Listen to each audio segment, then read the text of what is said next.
Monteiro Lobato está entre os autores do pré-modernismo. 9. Por que Monteiro Lobato decide mudar de nome? Registrado com o nome de José Renato Monteiro Lobato, ele decide mudar seu nome para José Bento Monteiro Lobato, para poder utilizar a bengala de seu falecido pai, que possuía as iniciais JBML. 10. Segundo o texto, quando ainda era criança, Lobato escandalizou a sociedade. Qual atitude causou tal efeito?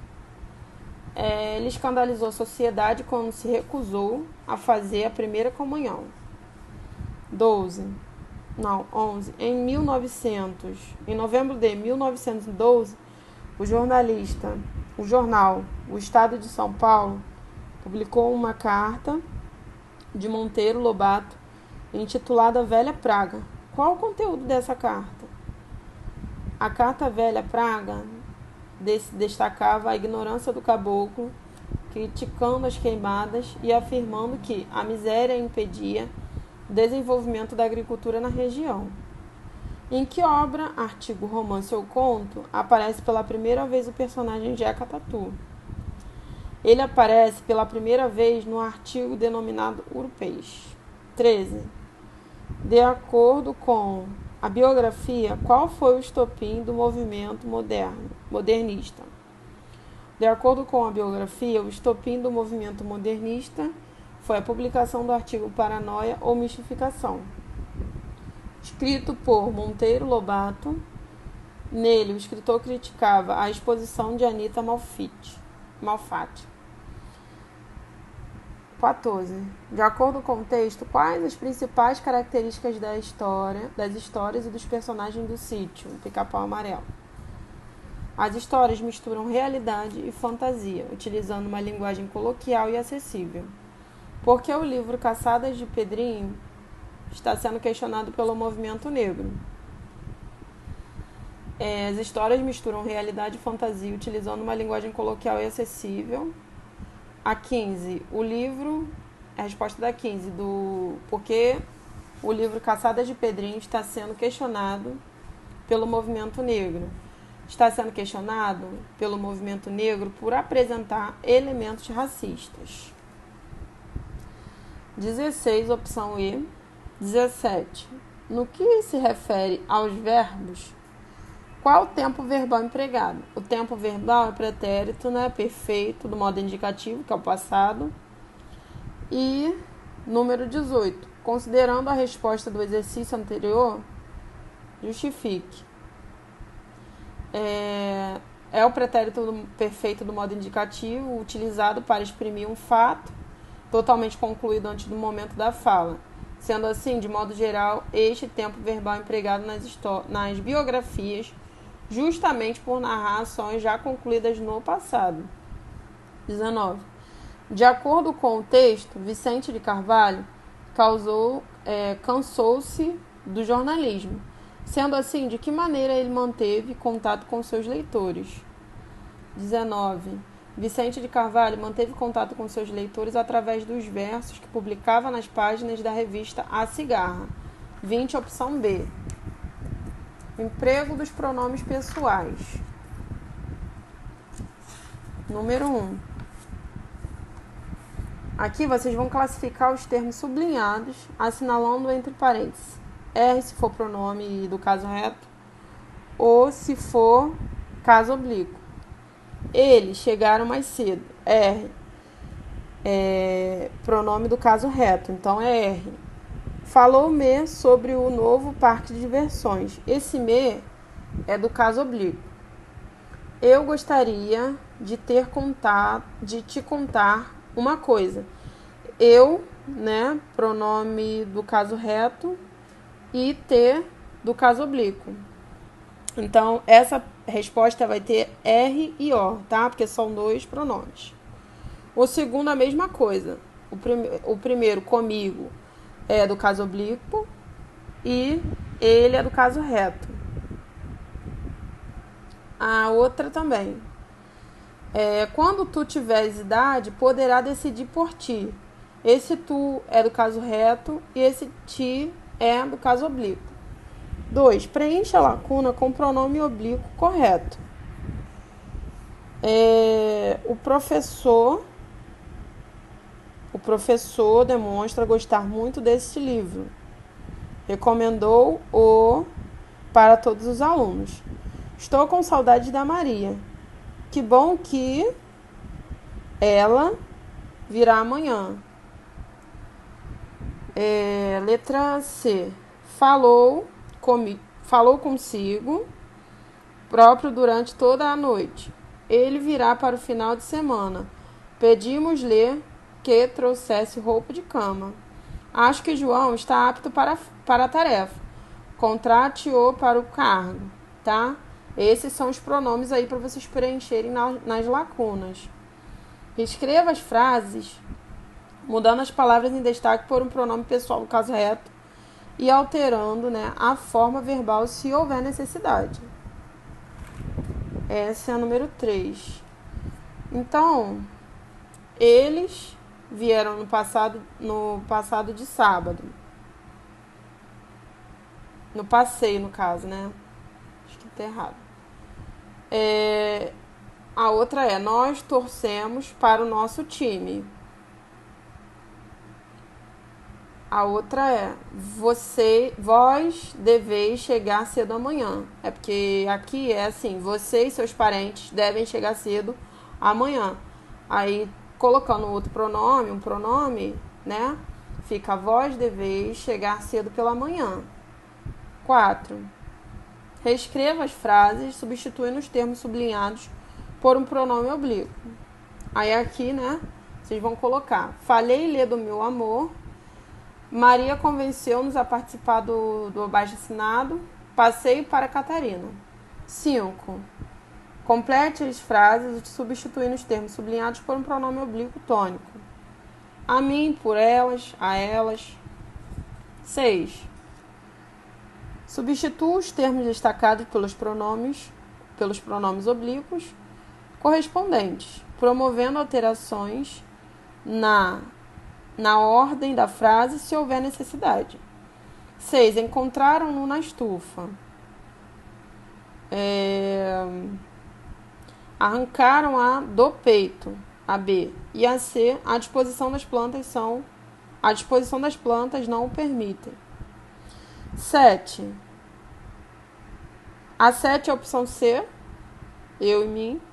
E o restante também vou deixar para vocês aqui o gabarito das questões, tá? Hoje nós vamos falar um pouquinho sobre lenda urbana. Não sei se vocês já ouviram falar. É um gênero literário, né? No século XIX, a literatura de terror adquiriu novas abordagens, adotando elementos comuns à ficção científica e ao realismo fantástico. O desenho do pensamento científico e o avanço das tecnologias modificaram a maneira de produzir literatura de terror. Frankenstein, de Mary Shelley, é um bom exemplo. Uma narrativa de terror na qual um cientista, depois de perseguir obcecadamente o segredo da vida, recria uma criatura humana a partir de partes recolhidas de cadáveres. A história coloca em questão os rumos adotados pela ciência e os caminhos éticos, né, que deveriam ser seguidos pelos cientistas a fim de não produzir abstrações e monstruosidades. Então, as narrativas, né, a lenda urbana, ela vai trabalhar sobre isso. Ela vai trabalhar com coisas imaginárias, né, lendas de terror, coisas que assustam um pouco, né, e também são histórias infantis, né, que vão trazer algum ensinamento no final. Os últimos processos realizados no campo científico demonstram a atualidade da polêmica levantada na obra de Shelley. Clonagem de animais e de seres humanos, mapeamento genético, produção de elementos transgênicos, substituição do homem pela máquina, uso de energia nuclear. Esses são alguns das problemáticas que enfrentamos e que sugerem reflexão. Então, esses tipos de problemática que são usados nessa ficção. Escritores como H.G. Wells e Robert Louis também geram polêmica, traçando uma possível perspectiva trágica e macabra do futuro da humanidade em suas obras de ficção científica. Trabalha também um pouco de ficção científica. Nessa mesma época, sai de cena o horror e reproduz apenas um absurdo e o bizarro, né? Eles trabalham muito com horror, com coisas bizarras, né? Para dar à luz esse terror psicológico, onde a mente humana é um grande laboratório para os escritores que buscam explicar a maldade humana à luz da psicologia. Então, eles trabalham esse tipo de literatura para mostrar, para dar à luz à psicologia humana, para mostrar, como eu falei aqui para vocês, eles trabalham com essas coisas que são problemáticas do nosso dia a dia. Por exemplo, o uso da energia nuclear, a troca do homem, né, pela máquina. Eles vão estar trabalhando esse tipo de situação, de problemática. Os personagens são traçados como loucos e maníacos, que se veem arrastados por alucinações e devaneios, provocados por patologias mentais e não pelo sobrenatural. Algumas histórias de terror são de origem muito antiga, estando ligada a mitos e ao folclore de determinados povos ou regiões. Vampiros, monstros, lobisomens, zumbis, múmias, gnomos e outros tipos de criaturas sobrenaturais são personagens que povoam o inconsciente coletivo da humanidade há muito tempo. Vamos falar também hoje sobre vícios de linguagem, tá? Façam os exercícios sobre lenda urbana, tá? Para ajudar vocês aí na hora da prova, do trabalho, do teste, né? De vocês. E vamos falar um pouquinho sobre vícios de linguagem. Os desvios da norma padrão da língua, consequentemente, são desvios da norma padrão da língua, desculpa, gente, consequência do desconhecimento da gramática normativa ou do descuido do falante. Então, os vícios de linguagem são consequências do nosso dia a dia, da nossa fala. São palavras que às vezes não existem, a gente acaba inventando.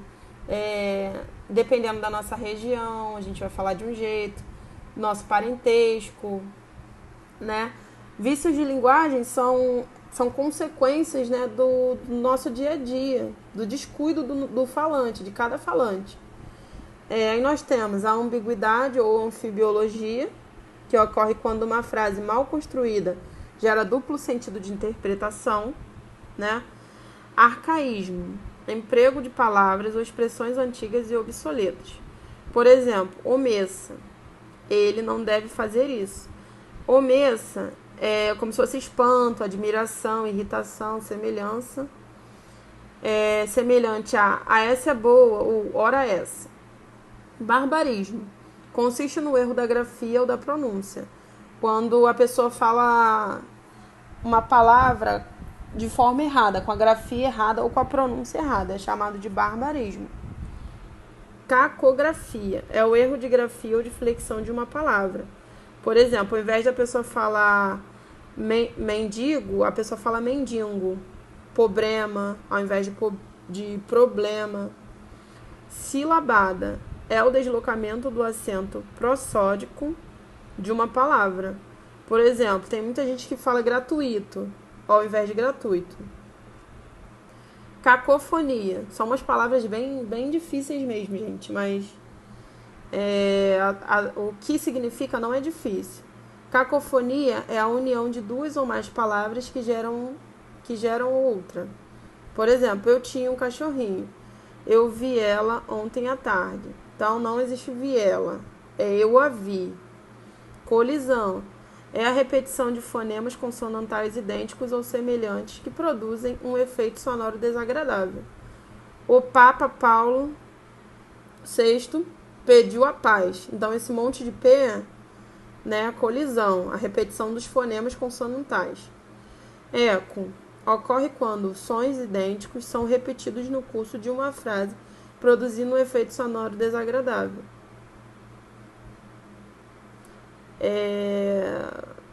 O exemplo: leite quente dói nos dentes da gente.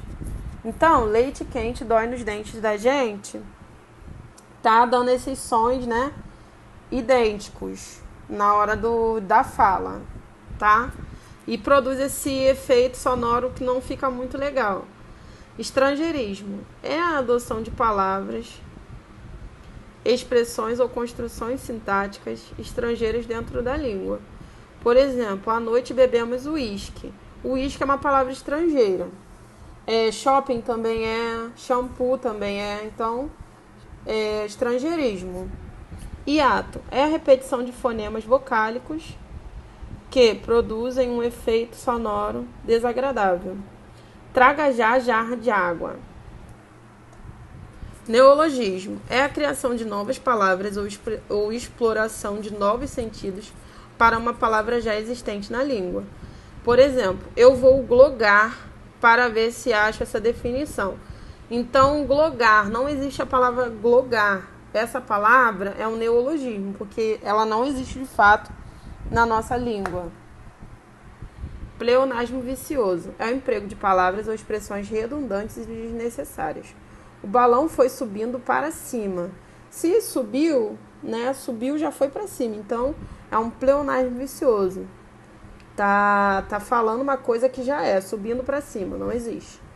Plebeísmo é o emprego de gírias, palavras de baixo calão ou de expressões informais. Por exemplo, qual é? Tudo beleza com você? Prolixidade é o emprego desnecessário de palavras ou argumentos em excesso, para exprimir poucas ideias. A vida na Terra poderia ser uma vida mais tranquila, uma vida mais pacífica e sossegada.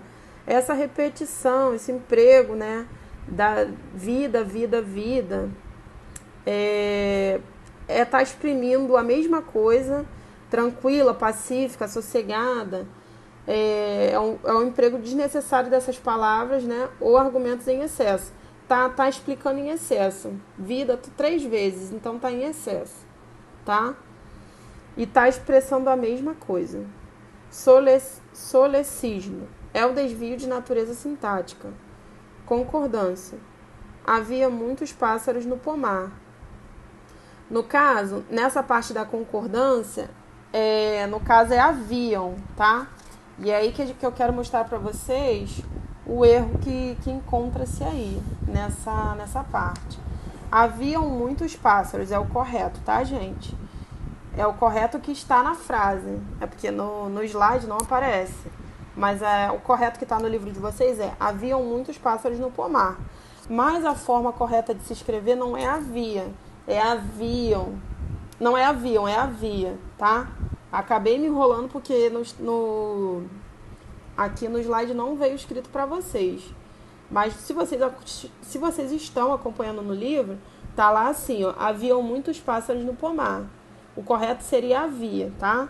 Então, esse erro de concordância. Regência. Aludiu o presidente. Então, não é aludiu o presidente, é aludiu ao presidente. É um erro de regência. Colocação pronominal. Não importei-me com ele. O correto é não me importei com ele, tá? Vocês vão fazer os exercícios das páginas 46 até a 49 de lenda urbana e de vícios de linguagem, tá? Estudem bem esse conteúdo, vai cair no teste de vocês. Leiam bastante, não deixem de estudar. Na nossa aula de redação de hoje, vocês vão produzir um texto, né, uma produção textual, vamos fazer uma produção textual de até 20 linhas com o tema o governo brasileiro. Na redação de vocês vão fazer uma introdução, desenvolvimento, conclusão. Não esqueçam de colocar o parágrafo, tá? Pontuação, não deem mole nessa parte de pontuação, tá bom, gente? Eu corrigi poucas redações até agora. Eu preciso que vocês entreguem lá na escola as redações para eu estar dando as notas de vocês, para estar entregando lá para vocês melhorarem no que precisar. entendeu? Então entreguem lá na escola as redações que eu passo, os trabalhos que eu passo para vocês, tá? Esse que eu tô passando hoje é para vocês entregarem até o dia 27/11, tá? Não deixem de fazer. E é isso, pessoal. Fiquem com Deus e até a próxima aula.